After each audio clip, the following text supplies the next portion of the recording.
తెలంగాణలో ఏదైతే phone tapping జరిగి సంచలనానికి తెరలేపారో బీఆర్ఎస్ నాయకులు, అదే విధంగా జగన్ ప్రభుత్వం కూడా ఫోన్ ట్యాపింగ్ చేసింది.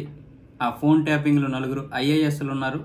ఆ ఐఏఎస్లతో పాటు ఒక టీం ఉంది. ఈ టీం మొత్తం ప్రతిపక్ష నాయకులుగా ఉన్నటువంటి చంద్రబాబు నాయుడు గారు అలాగే పవన్ కళ్యాణ్ గారి మీద వీళ్ళు ఫోన్ ట్యాపింగ్ చేశారు, వాళ్ళ యొక్క ఫోన్లు. అలాగే అమరావతి రైతులు ఫోన్ ట్యాపింగ్ కూడా చేశారు.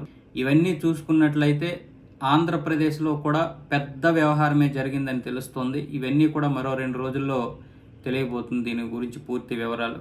ఇప్పుడైతే మహేందర్ సింగ్ లడ్డా ఎవరైతే ప్రస్తుతానికి సిఆర్పిఎఫ్లో ఇంటెలిజెంట్ చీఫ్గా పనిచేస్తున్నారో కేంద్రంలో, ఆయన మళ్ళీ చంద్రబాబు నాయుడు గారు ఆయన్ని రప్పించుకొని ఇంటెలిజెంట్ చీఫ్గా బాధ్యతలు అప్పచెప్పే అవకాశాలు ఉన్నాయి. ఆయన ఆల్రెడీ కేంద్రం కూడా ఓకే చెప్పింది. కేంద్రంకి చంద్రబాబు నాయుడు గారు లేఖ రాశారు. అందుకు హోంశాఖ ఓకే చేసి ఆయన్ని ఆంధ్రప్రదేశ్ పంపించింది. ఆయన బాధ్యతలు తీసుకుంటున్నారు. ఇప్పుడు ఈయనకి మొత్తం ఈ ఫోన్ ట్యాపింగ్ విషయంలో మొత్తం సమాచారం ఉన్నట్టు తెలుస్తోంది. ఈ సమాచారాన్ని మొత్తం ఆయన కూపీలు అవుతున్నారు.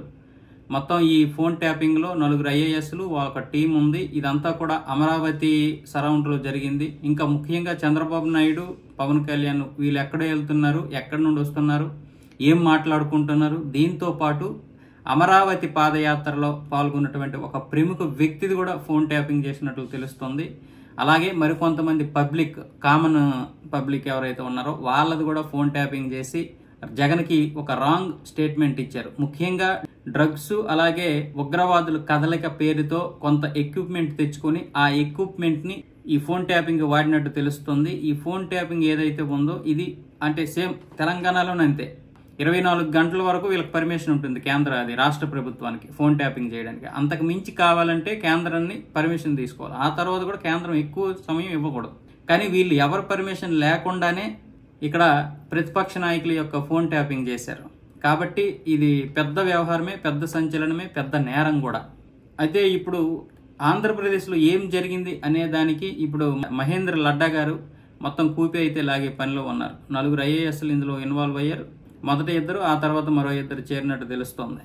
ఇదంతా కూడా మంగళగిరి డీజేపీ ఆఫీస్ పరిధిలో, అలాగే ఎల్ఐసి ఆఫీస్ ఏదైతే ఉందో ఎల్ఐసి ఆఫీస్ పరిధిలో ఈ యొక్క ఫోన్ ట్యాపింగ్ జరిగింది. ఇక్కడ మొత్తం కేంద్రంగా చేసుకుని ఇదంతా నడిపించారు. ఇందులో ఐజీ, డిఐజీగా పనిచేసినటువంటి ఒక వ్యక్తి, అలాగే ఐఏఎస్ ఆఫీసర్గా పనిచేసినటువంటి వ్యక్తి, వీళ్ళిద్దరూ ముందుగా ఇన్వాల్వ్ అయ్యారు. ఆ తర్వాత మరో 2 ఐఏఎస్ఎల్ని కలుపుకున్నారు. ఈ 4 కలిసి ఒక టీంని ఏర్పాటు చేశారు. వాళ్ళకి నమ్మకస్తులైనటువంటి ఒక టీంని, ఆ టీంని ఏర్పాటు చేసి అక్కడ మొత్తం ఈ కథ అంతా నడిపించారు. కామన్ పబ్లిక్ ఎవరైతే ఉంటారో వీళ్ళు ఫోన్ ట్యాపింగ్ చేసి జగన్కి రాంగ్ ఇన్ఫర్మేషన్ ఏమి ఇచ్చారంటే, ఈ పబ్లిక్ మాట్లాడుకున్న దాన్ని బట్టి చూస్తే మళ్ళీ రెండోసారి మీరే ముఖ్యమంత్రి అవుతారు సార్, ఖచ్చితంగా కామన్ పబ్లిక్ కూడా మీ గురించి మాట్లాడుకుంటున్నారు, ఇంకా మీ గురించి పోరాడుతున్నారు. అంటే చంద్రబాబు నాయుడు, పవన్ కళ్యాణ్ ఏదైతే మాట్లాడుకుంటున్నారో వాళ్ళకి వ్యతిరేకంగా మాట్లాడుతున్నారు. జగన్ చేసినటువంటి పనులు ఏంటి మీకు నచ్చలేదు, జగన్ చేసినటువంటి సంక్షేమాలతో మీరు చేయలేకే కదా మిమ్మల్ని లాస్ట్కి 23 సీట్లకి దింపేశాము, మళ్ళీ వచ్చేది మా అన్నే జగన్ అన్నే అని పబ్లిక్ మాట్లాడుకుంటున్నారు సార్ అని వీళ్ళు జగన్మోహన్ రెడ్డికి తప్పుడు ఇన్ఫర్మేషన్ ఇవ్వడమో లేకపోతే గొప్పలకు చెప్పడం మొత్తం చెప్పారు. ఇవి కూడా జగన్మోహన్ రెడ్డి నమ్మి ఖచ్చితంగా ఆ గెలుపు మీద ఆయన నమ్మకంతో ఉండడానికి ఇది కూడా ఒక కారణం, ఈ ఫోన్ ట్యాపింగ్ కూడా. మొత్తానికి ఆఫీసర్స్ అందరూ కూడా జగన్కి తొత్తులుగా పనిచేశారు. అయితే ఇప్పుడు ఈ ఫోన్ ట్యాపింగ్ అనేది ఈ ప్రతిపక్ష నాయకుల మీదే చేశారా, లేకపోతే తెలంగాణ నాయకుల్లాగా అమ్మాయిల విషయంలోనూ, అవినీతి పరుల విషయంలోనూ, అందరి విషయంలోనూ కూడా ఈ ఫోన్ ట్యాపింగ్ చేసి డబ్బు సంపాదించారా, అమ్మాయిలు వాడుకున్నారా అన్నది మరో 2 రోజుల్లో తెలియాల్సి ఉంది. లేదా ఈరోజు సాయంత్రం కానీ రేపు ఉదయానికి కానీ ఈ విషయం మీద మహేందర్ లడ్డా గారు ఒక ఇన్ఫర్మేషన్ అయితే ఇవ్వబోతున్నారు. ఇది ఎంతవరకు దారితీస్తుందో చూడాలి. ఇప్పటికే జగన్మోహన్ రెడ్డి గారి ఇల్లు ఇక్కడ హైదరాబాద్లో ఏదైతే ఉందో లోటస్ పాండ్ మీద, అలాగే అక్కడ తాడేపల్లి ఇంటి మీద ఎంక్వైరీలు జరుగుతున్నాయి, తనిఖీలు జరుగుతున్నాయి. అంటే ఏమేమి జరిగింది ఈ అవినీతి విషయంలో. ఈ మరో పక్క ఏమొచ్చేసి ఇప్పుడు ఈ ఫోన్ ట్యాపింగ్. ఈ ఫోన్ ట్యాపింగ్ కనుక పెద్ద సంచలనం అయితే ఇందులో ఉన్నటువంటి ఐఏఎస్ ఆఫీసర్స్ ఎవరైతే ఉన్నారో వీళ్ళు ఖచ్చితంగా జైలుకి వెళ్లే అవకాశాలు అయితే ఖచ్చితంగా ఉంటాయి.